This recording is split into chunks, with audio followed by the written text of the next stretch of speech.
लोगों को नमस्कार, जय हिंद दोस्तों। स्वागत है आप सभी का agri coaching by Vikas sir. अगर आप लोग ICAR, JRF, SRF, ARS, NET, IBPS, AFO, UP CATET, BHU, entrance, AO, double EO, agriculture supervisor, other agriculture competitive exam की तैयारी कर रहे हैं तो इस वीडियो को जरूर देखिए। हमारी जो सीरीज चल रही है सीजन 1 के नाम पर है, ठीक है। और इसके अंदर यानी कि जितने भी एग्रीकल्चर के क्वेश्चन होते हैं, चाहे एग्रोनॉमी को हो, चाहे हार्टिकल्चर से हो, चाहे एनिमल हस्बेंड्री के, सभी क्वेश्चनों को हम एक ही वीडियो में लेकर आए हैं, ठीक है। चलिए शुरुआत करते हैं हमारे फर्स्ट क्वेश्चन हमारा कह रहा है कि भारत में चावल का कटोरा किसे कहा जाता है, ठीक है। भारत में चावल का कटोरा किसे कहा जाता है? पंजाब को कहा जाता है, छत्तीसगढ़ को, क्यूबा को और पश्चिम बंगाल को।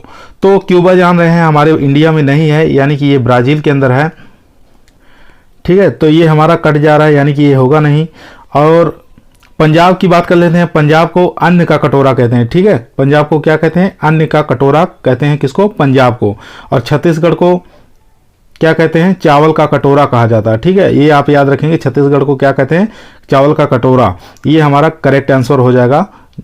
यानी कि भारत में चावल का कटोरा किसे कहते हैं? छत्तीसगढ़ को कहते हैं। बात करते हैं पश्चिम बंगाल की। पश्चिम बंगाल जो है यानी कि सर्वाधिक चावल उत्पादन करने वाला राज्य कौन सा है? पश्चिम बंगाल, ठीक है। ये याद रखेंगे आप। चलिए नेक्स्ट क्वेश्चन पर चलते हैं, क्वेश्चन नंबर 2 पर। क्वेश्चन नंबर 2 हमारा कह रहा है आम की सबसे मीठी किस्म कौन सी है, ठीक है। आपको बताना है आम की सबसे मीठी किस्म कौन सी है।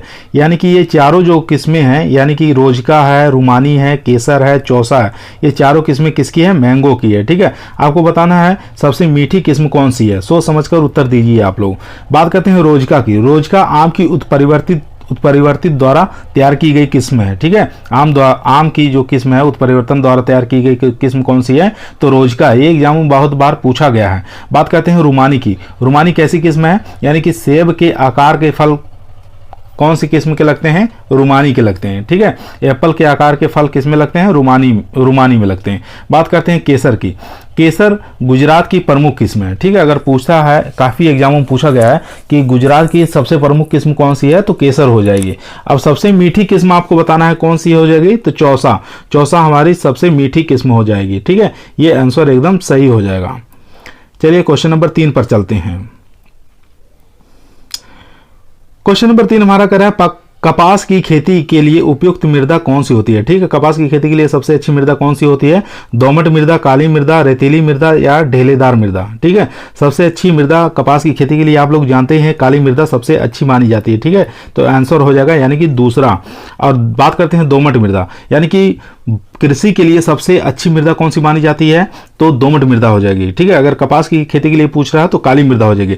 रेतीली मृदा की बात करें, मूंगफली हो गई और आलू हो गई, इन सब किस्मों के लिए कौन सी मृदा चाहिए? रेतीली मृदा चाहिए, ठीक है। मूंगफली की खेती के लिए सबसे अच्छी मृदा कौन सी होती है? रेतीली मृदा की आवश्यकता होती है। बात करते हैं ढेलेदार मृदा। ढेलेदार मृदा की भी आवश्यकता होती है। सबसे अच्छी ढेलेदार मृदा कौन सी खेती के लिए सबसे अच्छी मानी गई? चना की खेती के लिए सबसे अच्छी मृदा कौन सी मानी जाती है? ढेलेदार मृदा मानी जाती है, ठीक है।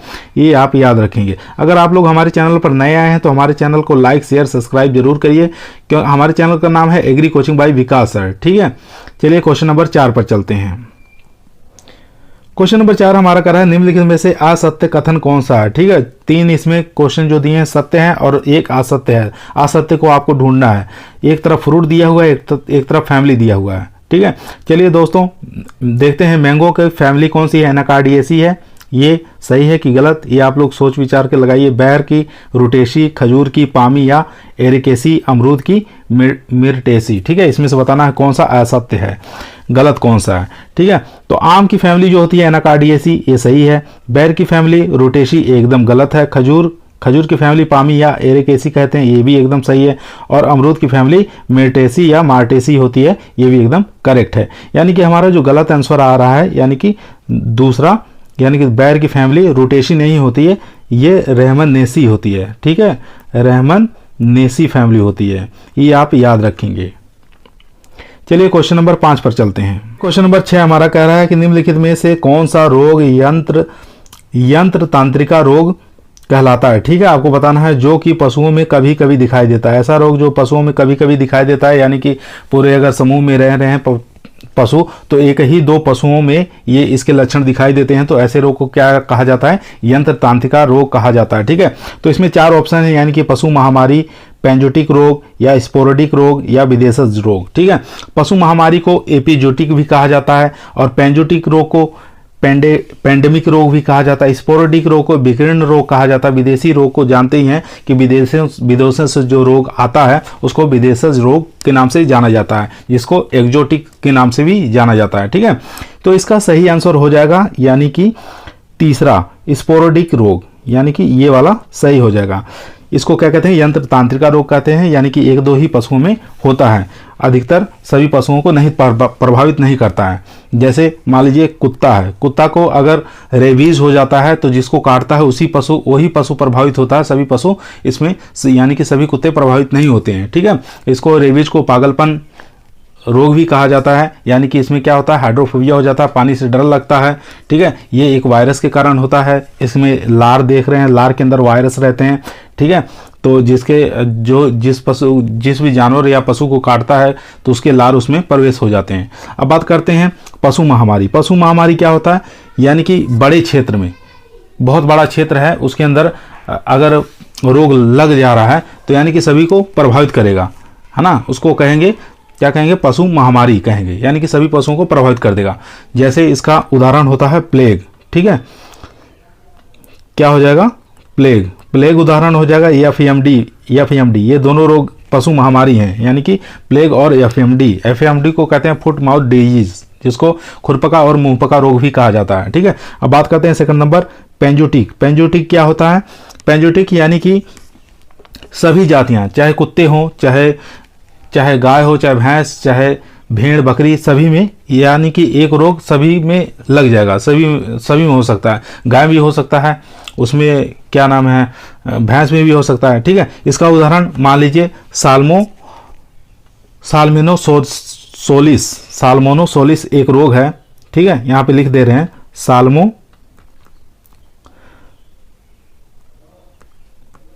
साल्मोनोसोसिस। ठीक है, ये रोग है, यानी कि ये गाय में, भेड़ में, बकरी में, कुत्ते में, यानी कि सब में ये रोग लगता है। ऐसे रोग को क्या कहते हैं?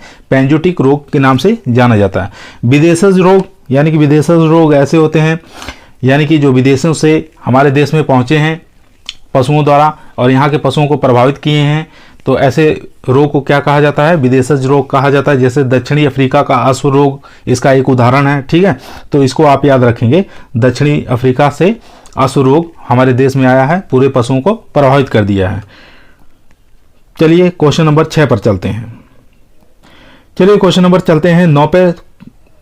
क्वेश्चन नंबर 6 हमारा कह रहा है गुलमोहर का वैज्ञानिक नाम क्या है? गुलमोहर का वैज्ञानिक नाम आपको बताना है क्या है, यानी कि डिलोनिक्स रेंजिया, डोरेंटा फ्लुमेराई, केसिया फिस्टुला, हेविकस रोजा साइनेंसिस। ठीक है, इन चारों में से बताना है कि गुलमोहर का वैज्ञानिक नाम क्या है। यहाँ आप देख सकते हैं गुलमोहर का प्लांट है, यानी कि गुलमोहर के इस टाइप के फ्लावर्स लगते हैं, इतना बड़ा पेड़ होता है।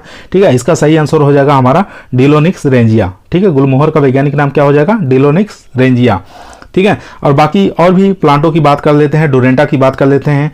ठीक है, आपको दिखा देते हैं किस टाइप का प्लांट्स होता है, डोरेंटा का, केसिया फिस्टुला का, हेविकस रोजा का।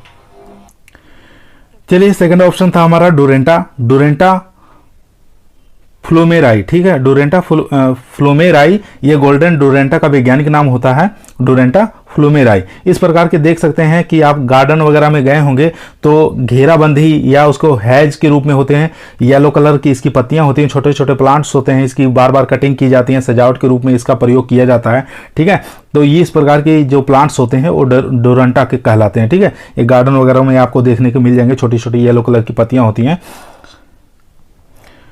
दूसरा हमारा है केसिया फिस्टुला। केसिया फिस्टुला किसका वैज्ञानिक नाम है? अमलतास का। ठीक है, अमलतास का वैज्ञानिक नाम क्या होता है? केसिया फिस्टुला। ये भी काफ़ी एग्जामों में पूछा गया है, तो इसलिए आपको याद होना चाहिए। इस प्रकार का ये जो प्लांट आप देख रहे हैं ये केसिया फिस्टुला यानी कि अमलतास का प्लांट है। अगला जो हमारा प्लांट है यानी कि हेविकस रोजा साइनेंसिस। ठीक है, ये गुड़हल का प्लांट आप देख सकते हैं, ये इसको गमले में लगा सकते हैं और क्यारियों में भी लगा सकते हैं, सजावटी प्लांट है। ठीक है, इसके फ्लावर्स रेड कलर के होते हैं, कई कलर में देखने को मिल जाते हैं। ठीक है, अधिकतर रेड कलर के ही सब लोग पसंद करते हैं। ठीक है, ये गुड़हल का प्लांट है। गुड़हल का वैज्ञानिक नाम क्या होता है? हाइबिस्कस रोजा साइनेंसिस होता है। ये आप याद कर लीजिए इसको। ठीक है, चलते हैं क्वेश्चन नंबर 7 पर। क्वेश्चन नंबर 7 कह रहा है दही किस तरह का दुग्ध उत्पाद है? ठीक है, आपको बताना है दही किस प्रकार का दुग्ध उत्पाद है, यानी कि तरल है, डिहाइड्रेटर है, स्कंदित है, किण्वित है, यानी कि फर्मेंटेशन द्वारा तैयार की गई। आप चारों ऑप्शन में बताइए कौन सा सही हो जाएगा। ठीक है, तो यानी कि तरल की बात करें, तरल में कौन आएगा? दूध हमारा किस में आएगा? तरल में आ जाएगा। डिहाइड्रेटर में कौन सा आएगा? यानी कि पूर्ण रूप से डिहाइड्रेटेड नहीं कह सकते हैं इसको, ठीक है, पूर्ण रूप से सूखा हुआ नहीं कह सकते हैं। इसके अंतर्गत आएगा खोआ। ठीक है, खोआ कैसा आएगा? यानी कि डिहाइड्रेटेड आएगा। ठीक है, स्कंदित में आएगा। स्कंदित में आप लोग जानते हैं पनीर स्कंदित द्वारा तैयार की जाती है। ठीक है, और किण्वित द्वारा कौन सा तैयार होता है? यानी कि दही हमारा किण्वन द्वारा तैयार होता है, यानी कि फर्मेंटेशन द्वारा तैयार होता है। तो हमारा जो करेक्ट आंसर हो जाएगा यानी कि डी वाला सही हो जाएगा। ठीक है, ये आप याद रखेंगे। दही को क्या कहते हैं? कार्ड कहते हैं। ये एक प्रकार की बैक्टीरिया द्वारा तैयार होता है। ठीक है, चलिए, अगर आप लोग हमारे चैनल पर नए आए हैं तो हमारे चैनल को लाइक शेयर सब्सक्राइब जरूर करिए। हमारे चैनल का नाम है agree coaching by Vikas sir. ठीक है, यहाँ पर चैनल का नाम लिखा हुआ है, इस चैनल को लाइक शेयर सब्सक्राइब जरूर करिए। चलिए क्वेश्चन नंबर 8 पर चलते हैं। क्वेश्चन नंबर हमारा 8 है अम्लीय मृदा को सुधारने हेतु क्या प्रयोग में लाया जाता है? ठीक है, आपको बताना है अम्लीय मृदाओं को सुधार के लिए क्या प्रयोग में लाते हैं। जिप्सम लाते हैं, चूना लाते हैं, लीचिंग द्वारा, या अधिक बीज की दर की मात्रा बढ़ाकर। ठीक है, चारों में से आपको बताना है किसके द्वारा अम्लीय मृदा को हम सुधार सकते हैं। जिप्सम की बात करते हैं। क्षारीय मृदा को सुधारने के लिए किसका प्रयोग करते हैं? क्षारीय मृदा को सुधारने के लिए जिप्सम का प्रयोग करते हैं। चूना की बात करते हैं। चूना जो कि अम्लीय मृदा को सुधारने का काम करता है। ठीक है, हमारा करेक्ट आंसर हो जाएगा यानी कि सेकंड वाला, ये हमारा एकदम करेक्ट आंसर हो जाएगा। लीचिंग के द्वारा क्या होता है? लीचिंग द्वारा निच्छालन होता है। ठीक है, यानी कि अगर लवणीय मृदा है तो उसका जो लवण है वो नीचे वाली सतह पे या जमीन के नीचे चले जाते हैं। ठीक है, और बात करते हैं अधिक बीज दर का उपयोग, यानी कि शुष्क क्षेत्र वाली जो मृदा होती है, यानी कि बरानी क्षेत्र की जो मृदा होती है, वहां पर बीज दर 2 गुना यानी कि अधिक मात्रा में लगाया जाता है। ठीक है, ये आप याद रखेंगे। ठीक है, करेक्ट आंसर हमारा हो जाएगा अम्लीय मृदा सुधारने के लिए चूना का प्रयोग करते हैं। चलिए क्वेश्चन नंबर 9 की बात कर लेते हैं। ब्लांचिंग यानी कि विवर्णीकरण का मुख्य उद्देश्य क्या होता है? ठीक है, आपका बताना है ब्लांचिंग का मुख्य उद्देश्य क्या होता है। रंग विकसित करना, एंजाइम को निष्क्रिय करना, सूक्ष्म जीवों को नष्ट करना, या कोई नहीं। ठीक है, चारों में से आप सोच समझ के बताइए कौन सा आंसर सही होगा। तो इसका करेक्ट आंसर है यानी कि एंजाइमों को निष्क्रिय करना। ठीक है, यहाँ पे देख रहे हैं वेजिटेबल्स है और इसमें गर्म पानी डाला हुआ, यानी कि 2 से लेके 5 मिनट तक। ठीक है, 2 से लेके 5 मिनट तक आपको गर्म पानी में, यानी कि 82 से लेके 85 डिग्री सेंटीग्रेड, ठीक है, 82 से लेके 85 डिग्री सेंटीग्रेड तापमान पर 2 से 5 मिनट तक आप गर्म पानी में सब्जी वेजिटेबल्स को रखेंगे, जिससे एंजाइम्स जो होते हैं निष्क्रिय हो जाते हैं। ठीक है, क्वेश्चन नंबर 10 पर चलते हैं। चलिए क्वेश्चन नंबर 10 हमारा कह रहा है कि स्टैंडर्ड दूध में वसा रहित ठोस न्यूनतम कितना प्रतिशत होना चाहिए? यानी कि आपको एक वसा बताना है, एक वसा रहित ठोस यानी कि न्यूनतम बताना है। इसको क्या कहते हैं? SNF कहा जाता है। ठीक है, SNF कहा जाता है। और स्टैंडर्ड मिल्क मतलब होता है कि मानकीकृत दूध। ठीक है, मानकीकृत दूध को स्टैंडर्ड मिल्क कहा जाता है। तो इसका करेक्ट आंसर हो जाएगा यानी कि 4.5 से लेके 8.5। वसा कितनी मात्रा होनी चाहिए? 4.5%। वसा रहित ठोस पदार्थ यानी कि SNF कितना होना चाहिए? 8.5 होना चाहिए। ये हमारा करेक्ट आंसर हो जाएगा। अगर टोंड दूध की बात करता है, यानी कि टोंड मिल्क की बात करता है, तो उसका करेक्ट आंसर हो जाएगा वसा कितना हो जाएगा? 3.0। और वसा रहित ठोस पदार्थ कितने हो जाएंगे? 8.5, यानी कि उसमें 3.0 वसा रहेगी। ठीक है, ये जो आंसर हो जाएगा ये टोंड मिल्क के लिए हो जाएगा, टोंड मिल्क के लिए। ठीक है, ये भी आपको याद होना चाहिए। चलिए क्वेश्चन नंबर 11 पर चलते हैं। चलिए क्वेश्चन नंबर 11 हमारा कह रहा है सड़क के किनारे पेड़ों को समांतर लाइन में लगाना क्या कहलाता है? ठीक है, आपको बताना सड़क के किनारे, ये देख सकते हैं बीच में सड़क है, सड़क के किनारे पेड़ लगे हुए हैं। ठीक है, इस सिस्टम से अगर पेड़ को लगा रहे हैं तो इसको क्या कहते हैं? टोपियरी कहते हैं, कारपेंट बेड कहते हैं, एवेन्यू ट्री कहते हैं, या बोनसाई कहते हैं। ठीक है, चारों में से बताइए आपको कौन सा आंसर सही लग रहा है। तो इसका करेक्ट आंसर हो जाएगा यानी कि तीसरा एवेन्यू ट्री कहते हैं। ठीक है, क्या कहते हैं? एवेन्यू ट्री कहते हैं। इसको क्या कहते हैं? एवेन्यू ट्री कहा जाता है। ये आपके याद होना चाहिए। टोपियरी क्या होता है, कारपेट बेड क्या होता है, बोनसाई क्या होता है, ये आपको चित्र के माध्यम से हम अभी दिखा दे रहे हैं। ठीक है, ठीक है, बात करते हैं टोपियरी की। टोपियरी क्या होता है, यानी कि पशु या पक्षी वाले पौधे को लगाना क्या कहलाता है, टोपियरी कहलाता है। ठीक है, ये एक मतलब प्लांट्स होते हैं, झाड़ी वाले प्लांट्स होते हैं, इसके बीच में लगा दिया जाता है, तो इसकी बार बार कटिंग करके उसकी आकृति बनाई जाती है। ठीक है, ऐसी आकृति को क्या कहते हैं, टोपियरी कहते हैं। ठीक है, ये भी प्लांट्स द्वारा ही निर्माण किया जाता है, यानी कि यहाँ देख सकते हैं शेर, हाथी, घोड़ा, जिराफ सब कुछ बना सकते हैं। ठीक है, प्लांट्स के द्वारा, तो इसको क्या कहते हैं, टोपियरी कहा जाता है। ये याद रखेंगे, टोपियरी।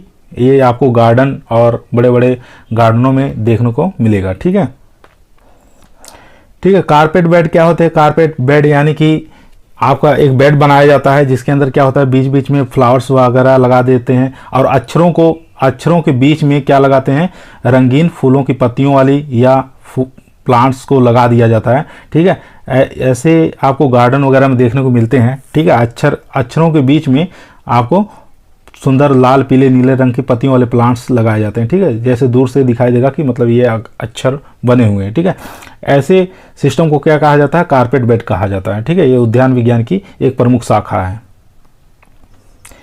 किसी भी पौधे को छोटा रूप दे देना क्या कहलाता है, बोनसाई कहलाता है। ठीक है, कोई भी प्लांट्स होता है, चाहे बरगद हुए, चाहे आम हुए, बहुत बड़े बड़े पौधे होते हैं, तो इनका एक छोटा रूप दे देना, ठीक है, क्या कहलाता है, हमारा बोनसाई कहलाता है। ये जापान द्वारा विकसित की गई विधि है। ठीक है, इसको क्या कहा जाता है, बोनसाई कहा जाता है। ये देखिए, बोनसाई इस टाइप के प्लांट्स होते हैं, छोटे पौधे होते हैं, बौने पौधे होते हैं। चलिए क्वेश्चन नंबर 12 की बात कर लेते हैं। दुग्ध में जामन लगाने से पूर्व दुग्ध ठंडा करते हैं। ठीक है, दूध को जामन लगाने से यानी कि जामन मिलाने से पहले क्या करते हैं, दूध को ठंडा किया जाता है। ठीक है, आपको बताना है कितने डिग्री सेंटीग्रेड तापमान पर ठंडा किया जाता है, यानी कि 10 से 15 डिग्री सेंटीग्रेड पे, 30 से 37 डिग्री सेंटीग्रेड पे, 20 से 25 डिग्री सेंटीग्रेड पे, 40 से 47 डिग्री सेंटीग्रेड पे। तो आप का आंसर हो जाएगा यानी कि सी वाला, यानी कि 20 से 25 डिग्री सेंटीग्रेड तापमान पर ठंडा किया जाता है। जामन की मात्रा कितनी मिलाते हैं, 1 से लेके 3% तक जामन की मात्रा मिलाते हैं, ये भी आपको याद रखना है। यानी कि सबसे पहले दूध को 72 से लेके 75 डिग्री सेंटीग्रेड तापमान पर गर्म किया जाता है, उसके बाद 20 से लेकर 25 डिग्री सेंटीग्रेड तापमान पर ठंडा किया जाता है, फिर 1 से लेकर 3% इसमें जामन की मात्रा मिला दी जाती है। ठीक है, इन सब बातों को आप याद रखेंगे। चलिए क्वेश्चन नंबर 12 की बात कर लेते हैं। दुग्ध, ये तो हो गया हमारा क्वेश्चन नंबर। चलिए क्वेश्चन नंबर 13 पे चलते हैं। ठीक है, क्वेश्चन नंबर 13 हमारा कह रहा है काजरी यानी कि जोधपुर कृषि जलवायु खंड में आता है। ठीक है, काजरी जो है यानी कि अनुसंधान केंद्र है, ये किस जलवायु खंड में आता है आपको बताना है। IC में आता है, 3rd B में आता है, 3rd A में आता है, 1st A में आता है। ठीक है, तो इसमें से सही आंसर हो जाएगा आपका A, 1st में आता है, यानी कि 4th वाला सही हो जाएगा। बात करते हैं 1st C में कौन सा आता है, यानी कि बीकानेर। बीकानेर किस में आ जाएगा, 1st C में आ जाएगा, ये हो जाएगा बीकानेर। बात करते हैं 3rd B में कौन सा आएगा, भरतपुर आ जाएगा। ठीक है, भरतपुर किस में आएगा, 3rd B में आ जाएगा। 3rd A में कौन सा आ जाएगा, जोबनेर। ठीक है, जोबनेर किस में आएगा, 3rd A में आ जाएगा। ठीक है, क्वेश्चन नंबर 14 पर चलते हैं।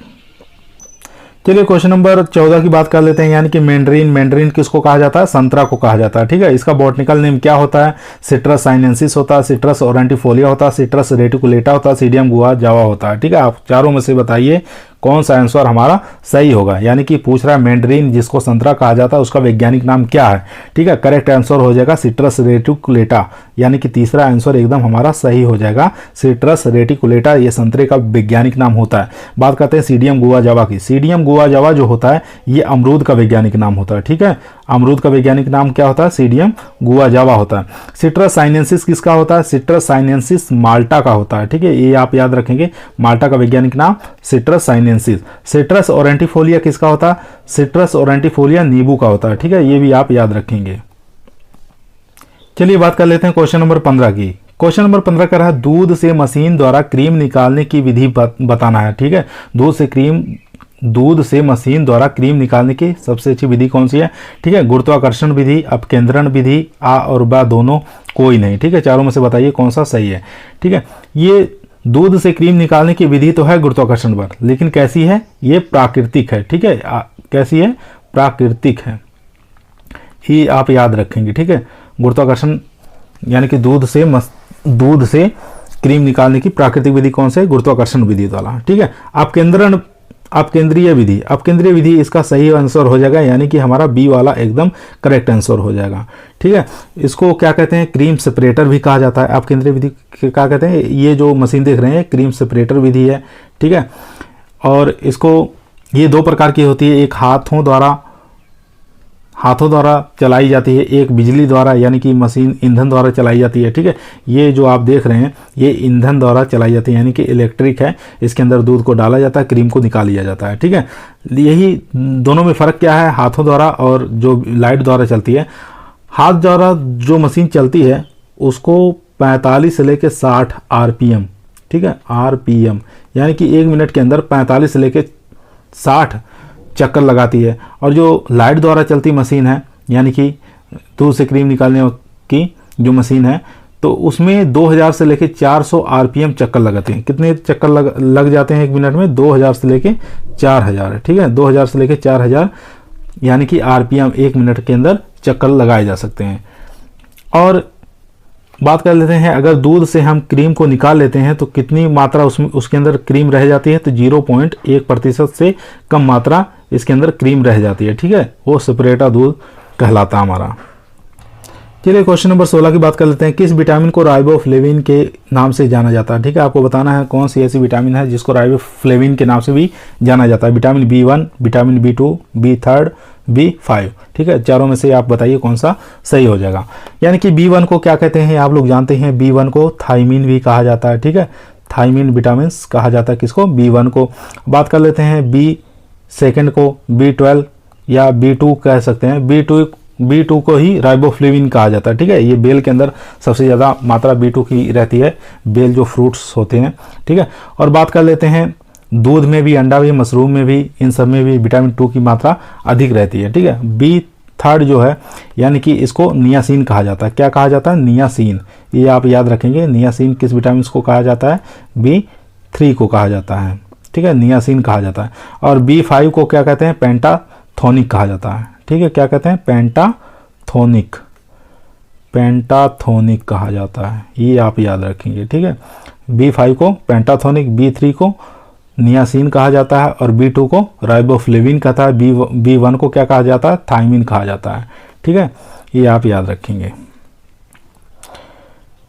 चलिए क्वेश्चन नंबर 17 की बात कर लेते हैं। चारे वाली फसलें यानी कि रिजका और बसरीम को किस उपनामों से जाना जाता है? पहला ऑप्शन है चारे वाली फसलों को रानी और राजा, चारे वाली फसलों को सम्राट या रानी, चारे वाली फसलों का हरा सोना, या इनमें से कोई नहीं। ठीक है, यानी कि पहला ही आंसर हमारा सही हो जाएगा। यानी चारे वाली फसलों को यानी कि रिजका को क्या कहते हैं, रानी कहा जाता है, और बरसीम को क्या कहते हैं, राजा कहा जाता है। ठीक है, आपको याद होना चाहिए, बरसीम को चारे वाली फसलों का राजा कहा जाता है और रिजका को रानी कहा जाता है। ऊपर देख सकते हैं ये जो है यानी कि रिजका है, और नीचे की जो क्रॉप है यानी कि बरसीम है, ये राजा हो गया, और ऊपर वाला क्या हो गया, ये रानी हो गए। ये आपको याद होना चाहिए।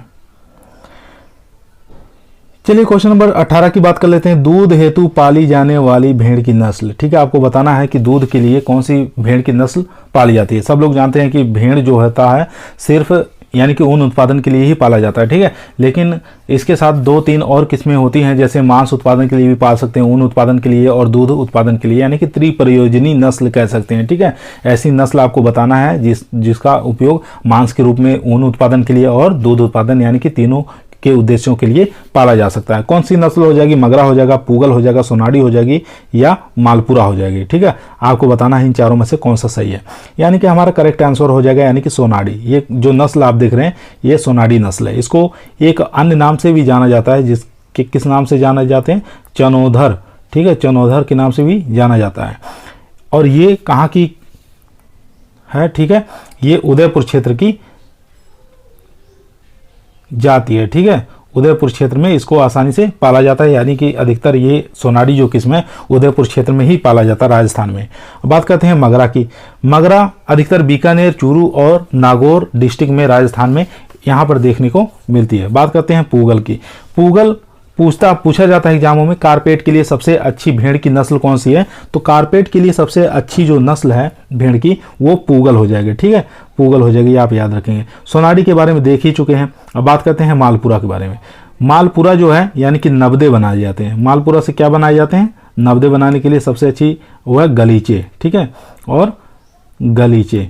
नब्दे और गलीचे बनाने के लिए कौन सी नस्ल सबसे अच्छी मानी जाती है? तो मालपुरा सबसे अच्छी मानी जाती है, क्योंकि इसके जो ऊन होते हैं काफ़ी मोटे होते हैं और काफ़ी अधिक मात्रा में प्राप्त होते हैं। ठीक है, तो हमारा करेक्ट आंसर हो गया कि दूध हेतु पाली जाने वाली भेड़ की नस्ल कौन सी हो जाएगी? सोनाडी हो जाएगी।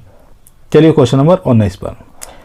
चलिए क्वेश्चन नंबर 19 हमारा कह रहा है किस फल में कृत्रिम परागण यानी कि हस्त परागण को अपनाया जाता है? ठीक है, आपको बताना है कौन सी ऐसी फल की किस्म है, यानी कि वैरायटी है, फल का पेड़ बताना है जिसके अंदर क्या होता है, हाथों द्वारा परागण किया जाता है। ठीक है, तो आम है, पाइनएप्पल है, खजूर है, बैगन है। चारों में से बताइए कौन सा करेक्ट हो जाएगा जिसका कृत्रिम परागण हस्त परागण के द्वारा अपनाया जाता है।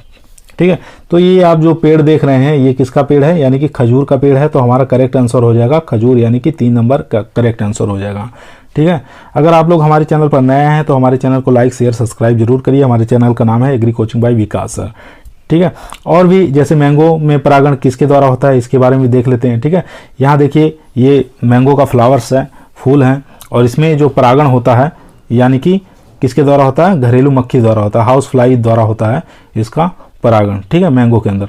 उसके बाद बात कर लेते हैं पाइनएप्पल के बारे में। पाइनएप्पल में परागण किसके द्वारा होता है? हमिंग बर्ड द्वारा होता है, पक्षियों द्वारा होता है। ये आप देख सकते हैं, ये पाइनएप्पल का प्लांट्स है और ये हमिंग बर्ड यानी कि छोटी चिड़िया जो होती हैं ये परागण का काम करती हैं। ठीक है, इनकी चूंच जो होती है काफ़ी बड़ी होती है, लंबी होती है, लेकिन पक्षी छोटा होता है। उसके बाद बात कर लेते हैं बैगन के अंदर। बैगन के अंदर जो परागण होता है वो किसके द्वारा होता है?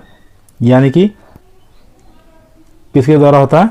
बम्बल मक्खी द्वारा होती है। ठीक है, बम्बल मक्खी द्वारा ये बैगन के अंदर परागण होता है। ये बैगन लिखा हुआ है, ये आप कंफ्यूज मत होइए, बैगन लिखा हुआ है।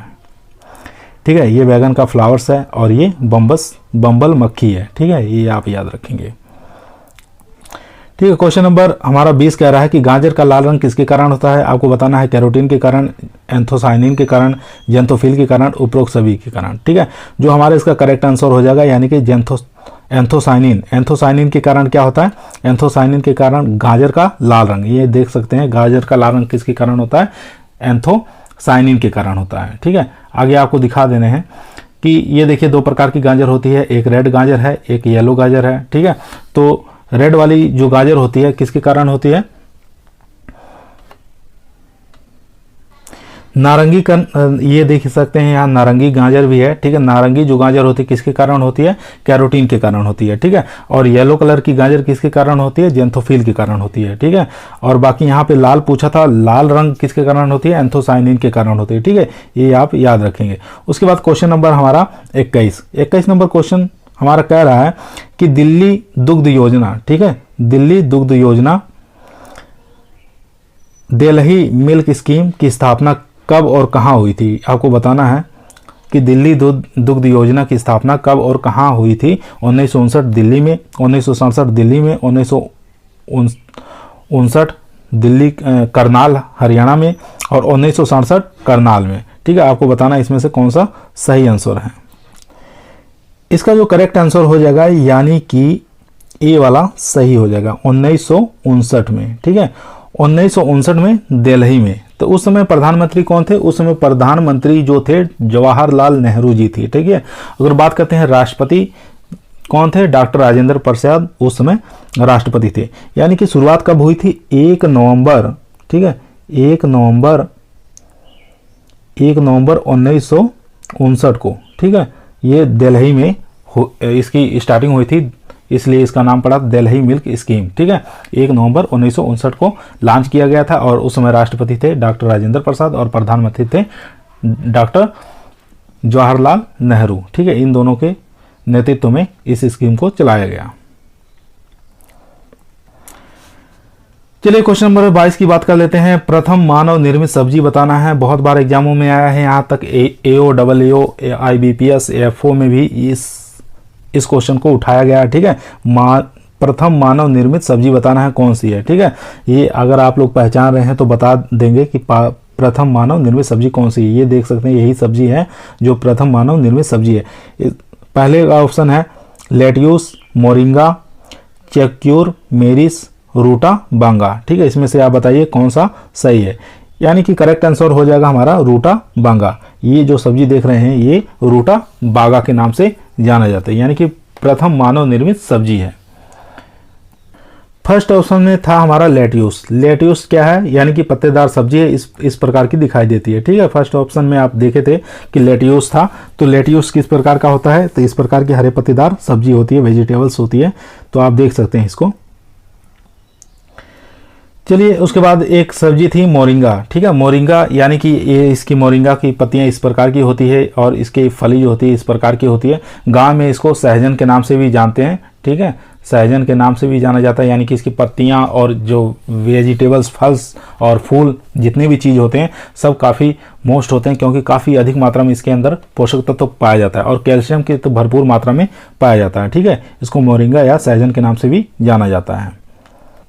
चलिए उसके बाद हमारा फोर्थ नंबर में था कि चेक्योर मैनिस। ठीक है, चेक्योर मैनिस एक प्रकार की क्या है, सब्जी है। ठीक है, क्या है चेक्योर मैनिस, एक प्रकार की सब्जी है जिसको लेग्यूमिनेसी फैमिली से बिलोंग करती है ये, यानी कि कुकुरबिटेसी कह सकते हैं फैमिली इसकी, और 21वीं शताब्दी की ये सब्जी है। ठीक है, इसको क्या कहा जाता है, 21वीं शताब्दी की पूछता है एग्जामों में कि 21वीं शताब्दी की सब्जी कौन सी है, तो ये हो जाएगी चेक्योर मैनिस। ठीक है, और इसको पानी की बहुत कम मात्रा आवश्यकता होती है, यानी कि कम पानी में भी ये सब्जी तैयार हो जाती है। ठीक है, काफ़ी अधिक मात्रा में इसके अंदर पोषक तत्व पाए जाते हैं और इसकी काफ़ी डिमांड है इस समय वर्तमान में। चलिए क्वेश्चन नंबर 23 हमारा कह रहा है किस रोग में खुरों के बीचों बीच और मुंह के अंदर गालों, जीभ और होठों, तालू, मसूड़ों पर छाले पड़ जाते हैं। ठीक है, पशु प्लेग में, खुरपका मुंहपका रोग में, लंगड़ी में या थनेला में। ठीक है, आपको बताना है किस में ऐसी कंडीशन होती है। तो पहला ऑप्शन है पशु प्लेग, यानी कि इसके अंदर पशु प्लेग तो होगा नहीं, क्योंकि इसके अंदर पिचकारी नुमा दस्त आते हैं, दस्त काफ़ी अधिक मात्रा में होता है, पशु प्लेग हो जाता है। ठीक है, ये प्रमुख इसका लक्षण होता है। तो खुरपका मुंहपका रोग इसका ये करेक्ट आंसर हो जाएगा, यानी कि सही आंसर हो जाएगा, यानी कि खुरपका मुंहपका, यानी कि मुंह इसके पक जाते हैं, मुंह के अंदर छाले पड़ जाते हैं, और यहाँ पे देख सकते हैं इसके जो पैर होते हैं पैरों में भी छाले पड़ जाते हैं। ठीक है, तो इसको खुरपका मुंहपका रोग कहा जाता है। जीभ पर, होठों पर, तालू में, मसूड़ में छाले पड़ जाते हैं। ठीक है, इसको खुरपका मुंहपका रोग के नाम से भी जाना जाता है। और बात करते हैं लंगड़ी रोग। लंगड़ी रोग में क्या होता है, मांसपेशियों में सूजन आ जाती है। ठीक है, उसको दबाने पर चुर की आवाज़ आने लगती है।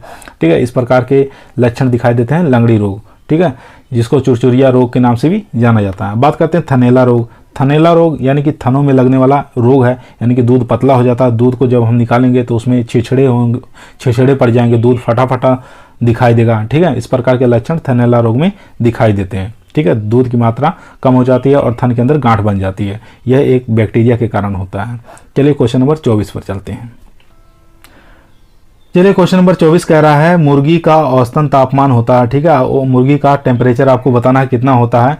ठीक है, 106 degree Fahrenheit, 101 degree Fahrenheit, 100.5 degree centigrade या 1 या 3 ये सही है। यानी आपको बताना है कि मुर्गी का टेम्परेचर कितना होता है, 106, 101 या 100.5 डिग्री सेंटीग्रेड या 1 और 3 सही है। ठीक है, इसमें से बताना है। तो ये आप जो देख रहे हैं ये क्लिनिकल थर्मामीटर है। ठीक है, क्या है, क्लिनिकल थर्मामीटर है, जिससे क्या करते हैं मुर्गी का टेम्परेचर नापते हैं। ठीक है, इसका करेक्ट आंसर हो जाएगा हमारा 106 डिग्री फ़ारेनहाइट। ठीक है, आपको सेंटीग्रेड और फ़ारेनहाइट दोनों में याद होना चाहिए। ठीक है, सेंटीग्रेड में आपका हो जाएगा 41.11 डिग्री सेंटीग्रेड। ठीक है, 41.11 डिग्री सेंटीग्रेड ये सेंटीग्रेड में हो जाएगा, और फ़ारेनहाइट ये सामने पड़ा है 106 डिग्री फ़ारेनहाइट टेम्परेचर होता है मुर्गी के। यानी कि टेम्परेचर की बात करें सबसे ज़्यादा टेम्परेचर मुर्गी का ही होता है। चलिए हमारा लास्ट आज का सवाल है 25 नंबर, संतरा की बीज रहित किस्म का नाम बताना है। ठीक है, संतरा की कौन सी ऐसी बीज रहित किस्म है। ठीक है, वैरायटी यहाँ पर खांसी है, चक्रधर है, सतसुआ है, किन्नू है। चारों में से बताइए संतरा की कौन सी सीडलेस वैरायटी है। ये आप देख सकते हैं यहाँ संतरा है और इसमें एक भी सीड नहीं पाया जाता है, यानी कि ये जो संतरा है आपका सीडलेस वैरायटी है। तो ये कौन सी वैरायटी है यही आपको बताना है। ठीक है, बात करते हैं खांसी की। खांसी पूर्वी भारत की प्रसिद्ध किस्म है। ठीक है, पूर्वी भारत की सबसे प्रसिद्ध किस्म कौन सी है, अगर क्वेश्चन बन रहा है तो हमारा हो जाएगा खांसी। खांसी यानी कि पूर्वी भारत की सबसे प्रसिद्ध किस्म है। और ये संतरे की वैरायटी है। और चक्रधर, चक्रधर की बात करेंगे, नींबू की सीडलेस वैरायटी है। ठीक है, चक्रधर किसकी है, यानी कि नींबू की, नींबू की सीडलेस वैरायटी कौन सी है, चक्रधर। बात करते हैं सतसुमा, सतसुमा किसकी है, संतरे की सीड रहित सीडलेस वैरायटी है। ठीक है, सतसुमा, ये हमारा आंसर सही हो जाएगा। सतसुमा कैसी है, संतरे की सीडलेस यानी कि बीज रहित किस्म है। बात करते हैं किन्नों के, किन्नों के बारे में, किन्नों को संतरा भी कह सकते हैं, यानी कि गंगानगर और हनुमानगढ़ जिला राजस्थान का जो है संतरे के लिए सबसे प्रसिद्ध है। ठीक है, और किन्नों जो है अंतरजातीय किस्म है। ठीक है, यह कैसी किस्म है, अंतरजातीय किस्म है, यानी कि किंग और विलो लीफ। ठीक है, दो किस्मों से ये तैयार हुई। कौन कौन सी, किंग क्रॉस किसका, विलो लीफ। ठीक है, विलो लीफ, ये दोनों के बीच में क्रॉस करके निकाला गया किन्नों। ठीक है, आज का हमारा सेशन यहीं समाप्त हुआ। आज का टॉपिक अगर आपको अच्छा लगा हो तो हमारे चैनल को या इस वीडियो को शेयर, लाइक, सब्सक्राइब जरूर करिए, और इसी प्रकार के हम वीडियो लाते रहेंगे। आप लोग अधिक से अधिक शेयर और सब्सक्राइब करिए। ठीक है, और इस वीडियो को आप लास्ट तक जरूर